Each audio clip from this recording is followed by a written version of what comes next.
El plan de romper un florero y armar un tierrero para luego dar el grito de la independencia había sido todo un éxito. Pero la corona española no se iba a quedar así. Cuando Napoleón fracasó en su campaña y Fernando VII recuperó el trono de España, lo primero que hizo fue enviar a Pablo Morillo y al virrey Juan de Sámano a reconquistar América. Mientras tanto, los criollos no se ponían de acuerdo en cómo organizar la Primera República. Había realistas y patriotas, y a su vez los patriotas se dividían entre centralistas y federalistas, y en medio de esa discordia llegó el contraataque español. Durante la Reconquista murieron grandes personajes y los patriotas que sobrevivieron se fueron a resistir al Casanare, y también al mismo Casanare llegó Simón Bolívar. Su lucha por la independencia ya llevaba años. De hecho, él estaba en Londres en una misión diplomática cuando ocurrió el Grito de Independencia de 1810. Y fue en 1819 que unió fuerzas con Santander para liberar la Nueva Granada. Y sí, el 11 de junio, en medio del invierno y después de atravesar el vasto llano, Bolívar y Santander se reunieron en Tame, a orillas de la Cordillera Oriental. La idea era simple: formar un solo ejército patriota con más de 2.500 almas y atacar al poderoso ejército realista al mando del general José María Barreiro. El plan era lo complicado. Había que llegar al centro del país sin ser vistos. Y para ello, la única opción era una odisea: escalar la Cordillera Oriental hasta el páramo de Pisba a 3.500 metros de altura. Eso sí, antes de emprender el ascenso había que tomarse un puesto de vigilancia en las Termópilas de Paya, la primera victoria. Por supuesto, ni el ejército ni los caballos estaban acostumbrados a escalar montañas y muchos murieron en los peñascos. Pero el heroico plan funcionó y el 5 de julio la vanguardia patriota alcanzó el poblado de Socha. Por suerte no había realistas por ahí. En cambio, la gente de Tunja vino a recibirlos con comida, mantas, ropas y cuanto pudieron ofrecerles. Y después de un merecido descanso comenzaron las batallas. El 11 de julio a la salida de Gámeza ocurrió el primer choque. Ambos ejércitos terminaron por replegarse, pero Barreiro notó la furia de los que antes llamaba andrajosos y empezó a defenderse de Bolívar, quien ganó la iniciativa a punta de astucia y conocimiento estratégico. Los patriotas avanzaron en Tasco, Beteitiva y Serinza. Cuando Barreiro vio que llegaban patriotas por el valle de Duitama, se sintió rodeado y el 17 de julio abandonó su cuartel en Tópaga para ir a pertrecharse en Paipa y tratar de prender alarmas en Santa Fe. La iniciativa estaba del lado de los patriotas, y en la madrugada del 25 de julio, un día después del cumpleaños de Bolívar, el ejército patriota decidió lanzar el siguiente ataque.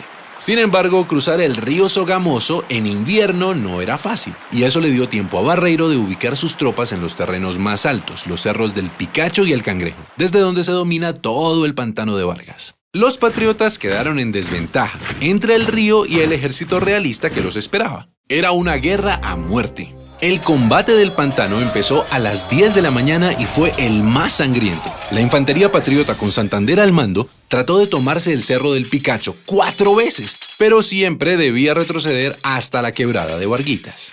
Al ver a su enemigo debilitado, Barreiro clavó la bandera española en el cerro y gritó: ¡Viva España! ¡Viva el rey de España! Y se lanzó a toda carga contra los patriotas. Bolívar dijo: se nos vino la caballería encima y se nos perdió la batalla. En esas apareció el coronel Juan José Rondón, un intrépido llanero seguido de 14 jinetes, y le dijo a Bolívar: mi general, ¿cómo vamos a perder si nosotros no hemos peleado? Y pidió una última oportunidad de atacar.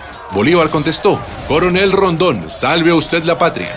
Al oír eso, Rondón y sus hombres se transformaron en centauros y se lanzaron contra el escuadrón realista. Y esos 14 jinetes cambiaron el rumbo de la batalla decisiva en la campaña libertadora. Barreiro comprendió que estaba en desventaja y comenzó a retroceder por Sogamoso hacia Santa Fe. Pero Bolívar sabía que los realistas querían unir fuerzas con el virrey Sámano, así que en medio de la noche, sin prender ni una lumbre, partió hacia Tunja con la intención de cortarles el paso. Y llegó la mañana del 7 de agosto de 1819. Desde el Alto de San Lázaro, en Tunja, Bolívar y el jefe del Estado Mayor habían observado los movimientos del ejército realista.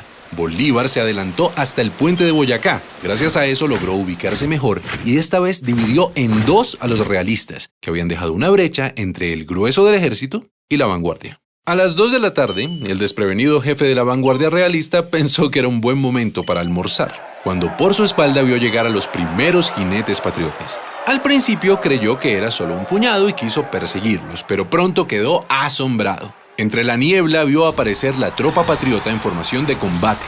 Durante la batalla, Bolívar se ubicó en lo alto, en la Casa de Teja, para controlar los movimientos desde ahí. A las 3 de la tarde la pelea era intensa, pero los patriotas estaban comunicados entre sí, mientras que los realistas seguían divididos. El general Santander hizo retroceder a la vanguardia realista hasta el otro lado del puente de Boyacá, donde los patriotas los esperaban. Y aunque el grueso del ejército de Barreiro atacó, otra vez Rondón y sus lanceros embistieron sin miedo, de frente y por el centro.